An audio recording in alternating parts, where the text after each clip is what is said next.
It's a tremendous honour to be named Anti-Australian of the Year.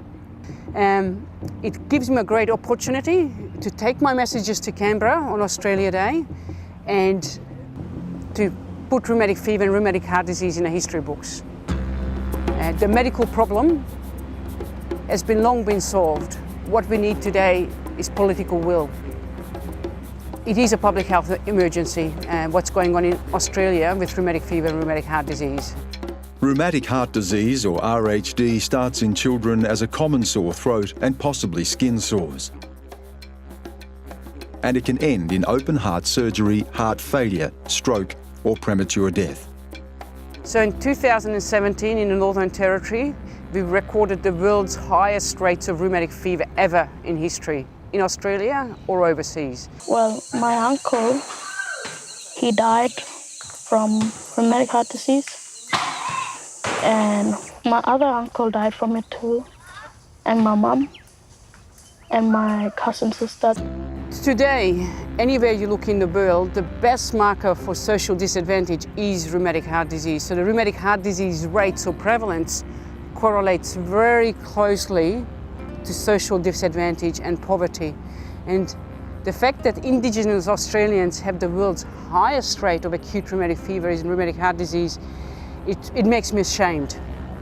In fact, there's nothing we have done to date in Australia to try to reduce the rates of rheumatic fever. We have really focused on patients who have known rheumatic heart disease to optimally manage those patients to reduce the risk for surgery. But to date, there's nothing we have done to reduce the new cases flooding through our doors. I don't want to see other kids get rheumatic heart disease.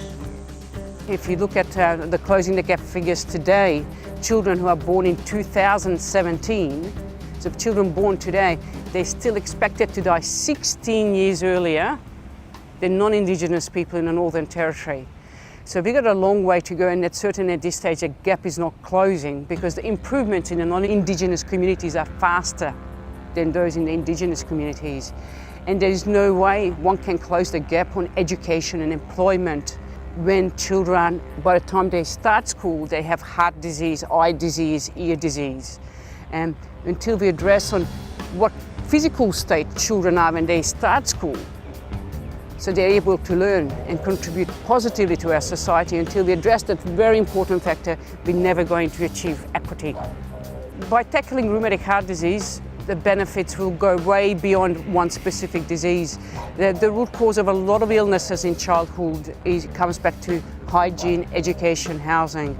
We know that countries in the Caribbean, in Cuba, in the French Pacific had very successful programs that they virtually got rid of rheumatic fever and rheumatic heart disease in a very short space of time, meaning in a decade or two. Sometimes I think about it. Having a stroke sounds really scary, and I don't want to take a stroke because I'm too young to die. Yeah. I would like to ask our politicians and friends in Canberra to open their eyes, open their hearts and minds to the living circumstances in remote and rural Australia. I would say we at least need to double the services that we have on the ground.